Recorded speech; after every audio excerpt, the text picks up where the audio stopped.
Last week, I started to talk about what moral injury is, who's more likely to actually experience this, and what are the obstacles when working with someone who's suffering from post-traumatic stress disorder and who's, as part of that, is also experiencing the moral injury. In today's video, I'm gonna be talking about how we can help someone who's actually experiencing the moral injury. So first of all, whenever we have the sense that someone actually might be experiencing this, we need to provide a lot of psychoeducation and normalization around the moral injury. Often people who suffer from post-traumatic stress disorder, they isolate themselves from others, believing that no one will never understand them, that people, they will judge them.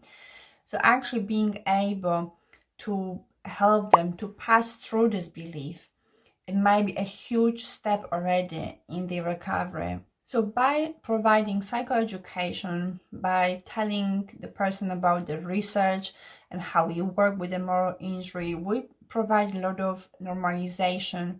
We assure them that we have the knowledge, we have the experience to work with what they're bringing to us. And that also assure them that we're gonna be able to handle whatever they are about to disclose to us.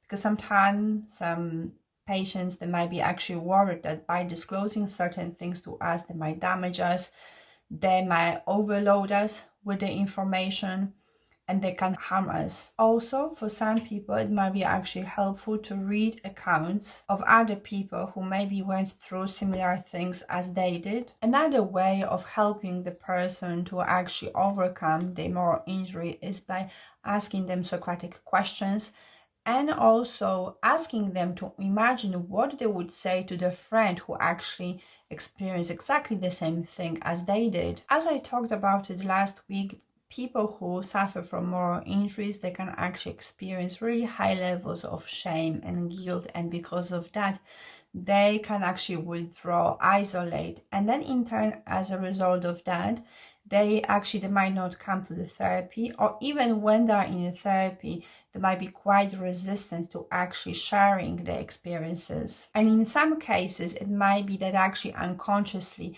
they might not be able to access certain memories, certain cognitions, or certain emotions. And some of the reasons why people, they might be resisting talking about the moral injury in a therapy, it might be that, like I've mentioned before, they might be actually worried about judgment from the therapist. So whenever we actually get the sense that that is what might be happening in our session, we need to actually openly address that with the person and explain them that we are there to support them, not to judge them, that we are not in a position to judge actually anyone. Sometimes people, they might be afraid to disclose certain things because they're protective of us as therapists, worrying that we not might be handle it, worrying that maybe we are too young to handle certain information, that maybe we don't have certain knowledge to understand certain things that they have happened to them.